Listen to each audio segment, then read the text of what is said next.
అపోస్తులు అంటే యేసుక్రీస్తు శిష్యులు. యేసుక్రీస్తు శిష్యులుగా ఉన్నవాళ్ళు 12 మంది, అంతేనా? 12 మందిలో ఇప్పుడు ఎంతమంది మిగిలి ఉన్నారు? 11 మంది. ఎందుకంటే ఇస్కరియోతు యూదా చనిపోయాడు కాబట్టి ఇప్పుడు 11 మంది ఉన్నారు. అయితే యేసుక్రీస్తు ఏర్పరచుకున్నటువంటి 12 మంది శిష్యుల్లో ఒకళ్ళు తగ్గారు కాబట్టి వాళ్ళు 2 పేరు మీద చీట్లు వేశారు. చీటు తీస్తే మత్తీయ అనే పేరు పడింది.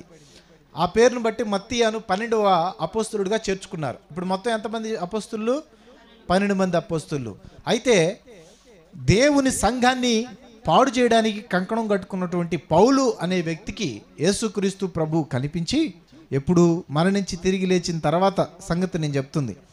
ఆయన మరణించి తిరిగి లేచి 40 రోజుల పాటు ఈ భూమి మీద ఆయన శిష్యులు కనిపించి అనేకమైన విషయాలను వాళ్ళకు బోధించి ఆరోహణమై వెళ్ళిపోయిన తర్వాత ఈ అపోస్తలుడైనటువంటి పౌలు సంఘాన్ని వేధిస్తూ ఉంటే అప్పుడు యేసుక్రీస్తు వెలుగు రూపంలో ఆయనకి కనిపించి మాట్లాడటం వల్ల అతను యేసుక్రీస్తును ప్రకటించేవాడిగా మారిపోయాడు. కాబట్టి పౌలు ఏం చెప్పుకున్నాడంటే కడమ అపోస్తలుడైన నేను అంటాడు. అంటే కడమ అంటే చివరి అపోస్తలుడైన నేను అంటే ఇప్పుడు బైబిల్లో ప్రస్తావించబడినటువంటి అపోస్తలు మొత్తం ఎంతమంది? 14 మంది. ఎంతమంది? 14 మంది. ఎట్లా వచ్చారు? మొదట ఉన్నటువంటి 12 మంది, తర్వాత యాడ్ అయినటువంటి మత్తీయ, ఆ తర్వాత మళ్ళా వచ్చినటువంటి పౌలు. మొత్తం ఎంతమంది? 14 మందిలో ఒక అతను చనిపోయాడు. ఇప్పుడు ఎంతమంది ఉన్నట్టు? 13 మంది అపోస్తలులు బైబిల్ గ్రంథంలో సజీవులుగా ఉన్నట్టు మనం చూస్తాం. తర్వాత కాలంలో వాళ్ళు చనిపోయారు, అది వేరే విషయం. అపోస్తలత్వాన్ని కోల్పోయినటువంటి వ్యక్తి ఇస్కరియోతు యూదా. కాబట్టి 13 మంది అపోస్తలులు అని చెప్తున్నాం. అవుతున్నా కనుక అపోస్తలత్వాన్ని కోల్పోకుండా చనిపోయి ఉంటే 14 మంది అని చెప్పేవాళ్ళం. ఇప్పుడు అపోస్తలుడు అని పెట్టుకున్న వాళ్ళు ఎవరైతే ఉన్నారో వాళ్ళు నిజానికి అపోస్తలుని పేరు పెట్టుకున్న వాళ్లే తప్ప వాళ్ళకి అపోస్తలుడు అనే బిరుదు పెడతానికి ఏమాత్రం అర్హత వాళ్ళకి లేదు. యేసుక్రీస్తు అపోస్తలుడు కాదు, అపోస్తలుడని ఆయన పిలవబడలేదు. అయితే పౌలు అపోస్తలుడు అని యేసుక్రీస్తుకి పేరు పెట్టాడు. కానీ యేసుక్రీస్తు ఎక్కడ కూడా నేను అపోస్తలుని అని చెప్పుకోలే.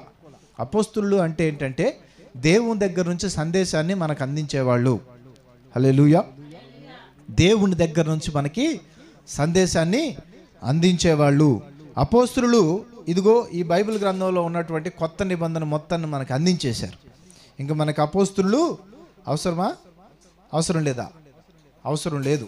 కాబట్టి అపోస్తలులు అక్కర్లేదు, కానీ దేవుని సేవకులు కావాలి, పరిచర్య చేసేవాళ్ళు కావాలి. అంటే నేను ఆల్రెడీ ఒక సబ్జెక్ట్ని రెడీ చేసి పెట్టాను, ఈ సబ్జెక్ట్ని అందరికీ బోధించేవాళ్ళు నాకు కావాలి అని దేవుడు పిలుస్తున్నాడు తప్ప ఇంకో కొత్త సబ్జెక్ట్ని తయారు చేసి కొత్త మెటీరియల్ ఇచ్చేవాళ్ళు కావాలని దేవుడు పిలవట్లేదు. ఇది జాగ్రత్తగా పరిశీలన చేయండి. అపోస్తలుడు అనేవాళ్ళు ఎవరు లేరు, దేవుని సేవకులు మాత్రమే ఉన్నారు.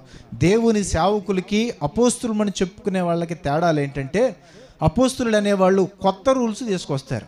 కొత్త రూల్స్, సొంతగా కొన్ని రూల్స్ని తీసుకొచ్చి పెడతారు. అది బైబిల్లో ఉండదు. మనం గత వారాల్లో కూడా నేర్చుకుంటూ వచ్చాం. మనకు ప్రామాణికమైంది ఏంటి? దేవుని వాక్యం మాత్రమే. నేనే సత్యము అని దేవుడు అన్నాడు. అంటే ఇంకెవరు ఏం చెప్పినా సరే అది సత్యం కాదు.